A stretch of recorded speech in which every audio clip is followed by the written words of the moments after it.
Hi friends, welcome to my channel. இன்றைக்கி நம்ம சேனலில் ஒரு சாதாரணமாக சிம்பிளான ஒரு லஞ்ச் ரெசிபி தாங்க. ஒரு காரக்குழம்பு, ஒரு கீரையும் நம்ம பொரியல் பண்ணியிருக்கோம். அதுக்கு ஒரு கடாயில் எண்ணெய் ஊற்றி, எண்ணெய் காஞ்சது கடவுளுந்தம் பருப்பு, 2 வரமிளகா, 2 பச்சை மிளகா சேர்த்து, பெரிய வெங்காயம் நைஸாக கட் பண்ணி, ஒரு பெரிய வெங்காயம் நைஸாக கட் பண்ணி சேர்த்துருக்கேன். நல்லா புரிஞ்சு வரட்டும். இதுக்கு நம்ம பருப்பு வேக வச்சுருந்தோம் அப்படின்னா, நம்ம ஒரு 2 ஸ்பூன் அளவுக்கு எடுத்துக்கலாம். நம்ம வேக வைக்கல, திடீர்னு இதில் பருப்பு சேர்த்துக்கணும் அப்படின்னா, பருப்பை ஒரு அரை மணி நேரத்துக்கு முன்னாடியே நம்ம ஊற வச்சிட்டோம் அப்படின்னா, இதிலே நம்ம போட்டு கீரை வேகும் போதே நம்மளுக்கு சேர்ந்து பருப்பு வெந்து வந்துடும். அதனால் நான் கொஞ்சம் பாசிப்பருப்பு ஊற வச்சுருக்கேன். சும்மா ஒரு ஸ்பூன் அளவுக்கு, அவ்வளோதான். ரொம்ப ஒரு ஸ்பூன் 2 ஸ்பூன் அளவுக்கு ஊற வச்சுட்டா அப்போ கீரைக்கு தகுந்த மாதிரி.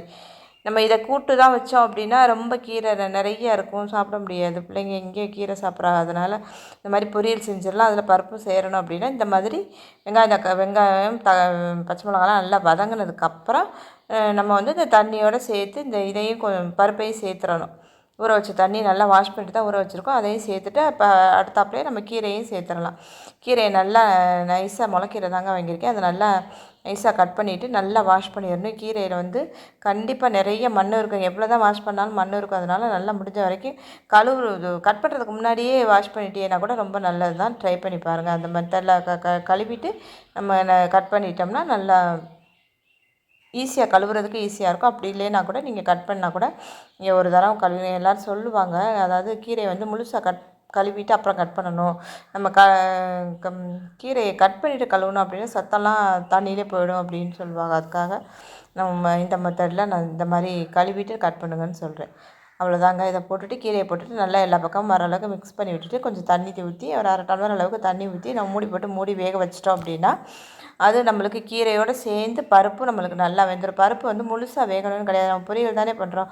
ஒரு 70% 80% வெந்திருந்தால் கூட நம்மளுக்கு பாசி பருப்பு தான், ஒன்றும் பண்ணாது. அதனால் நான் இந்த மாதிரி போட்டுருவேன். பருப்பெல்லாம் போட்டுட்டு நம்ம இதில் தேங்காய் சேர்த்துக்க போகிறோம். தேவையான அளவு உப்பு போட்டுக்கோ. இப்போ ஒரு பாதி அளவு வெந்ததுக்கப்புறம் உப்பு போடணும். ஏன்னா நம்ம ஃபஸ்ட்டு போடும்போது குவான்டிட்டி கூட இருக்கும். நம்ம அந்த நேரத்தில் அதுக்கு தகுந்த அளவு உப்பு போட்டுட்டோம் அப்படின்னா அப்புறம் வெந்ததுக்கப்புறம் கொஞ்சமாக ஆகிடும். அப்போ அப்புறம் உப்பு கரிக்கிற மாதிரி ஆகிடும். அதனால் நம்ம கொஞ்சம் கீரையெல்லாம் நல்லா வெந்து கொஞ்சம் சுருங்கி வந்ததுக்கப்புறம் தான் நம்ம உப்பு சேர்த்துக்கணும். கடைசியில் இறக்க போயில கண்டிப்பாக தேங்காய் துருவல் 2 ஸ்பூன் அளவுக்கு சேர்த்துக்கிட்டால் போதும். ரொம்ப ஏன்னா நம்ம கொஞ்சம் ஒரு கட்டு தான் கீரை. இந்த ஒரு கட்டு கீரையே 20 ரூபாய் தாங்க. இங்கெல்லாம் கீரை அந்த விலை கொஞ்சம் கூட தான் விற்கிது. கீரை தேங்காயை கீறிட்டு மிக்சியில் போட்டு பல்ஸில் போட்டு அடிச்சுட்டு அதில் சேர்த்துட்டு இப்போ நல்லா மிக்ஸ் பண்ணி கொடுத்துட்டோம் அப்படின்னா உப்பு செக் பண்ணி பார்த்துட்டு எடுத்து வச்சிட்டோம் அப்படின்னா சூப்பரான கீரை பொரியல் ரெடி ஆயிடுச்சுங்க. கீரை பொரியல் தான் செஞ்சுருக்கோம். அப்போ இதுக்கு நம்ம காரமாக ஒரு குழம்பு வச்சா நல்லாயிருக்கும். அதனால் சின்ன வெங்காயம், பச்சை மிளகா, பூண்டு, தக்காளி, வெண்டைக்காய் சும்மா ஒரு 10 வெண்டைக்காய் தான் இருக்கும். அதை கொஞ்சம் நைஸாக கட் பண்ணி சின்னமாக கட் பண்ணி எடுத்து வச்சுருக்கேன். ஏன்னா பச்சடி இதுகளுக்கு தான் நம்ம இன்னும் கொஞ்சம் நைஸாக கட் பண்ணணும். நான் குழம்பு தான் செய்ய போகிறேன். குழம்பு கிரேவி மாதிரி கொஞ்சம் திக்காக உடனே காலி ஆகிற மாதிரி மதியானத்தோடு மிச்சம் இருந்தாலும் இந்த காரக்குழம்புலாம் ஊற்றி இட்லி தோசைக்கெல்லாம் யாருமே எங்கள் வீட்டிலலாம் சாப்பிட்றது கிடையாது. ஸோ அதனால் கொஞ்சமாக செய்யலாமேட்டு சின்ன வெங்காயம், பூண்டு, பச்சை மிளகா, தக்காளி எல்லாம் போட்டு 1 by 1 போட்டு வதக்கிக்கணும். வெங்காயம், பூண்டு, பச்சை மிளகா வதங்கினதுக்கப்புறம் தக்காளி போடணும். எப்போவுமே அது ஃபஸ்ட்டு வதங்கி முடித்ததுக்கப்புறம் தான் தக்காளி போடணும். தக்காளி போட்டுட்டு இந்த வெண்டைக்காய் வதங்கணும் இல்லையா, அதனால் இப்போ நான் முன்னாடியே வெண்டைக்காயை சேர்த்து போட்டுட்டு தேவையான அளவு உப்பு போட்டுருவோம். இந்த இடத்துல உப்பு போட்டுக்கலாம். உப்பு போட்டு வதக்கணும் அப்படின்னா அந்த வளவளப்பு தன்மை இல்லாமல் நல்லா வதங்கி வரும். இன்னொரு டிப்பு தயிர் சேர்த்து வதக்கினாலும் நல்லாயிருக்கும்னு சொல்லுவாங்க. நான் அந்த மாதிரி ட்ரை பண்ணி பாருங்கள். என்ன இருக்கோ அதை போட்டு வதக்கிட்டோம்.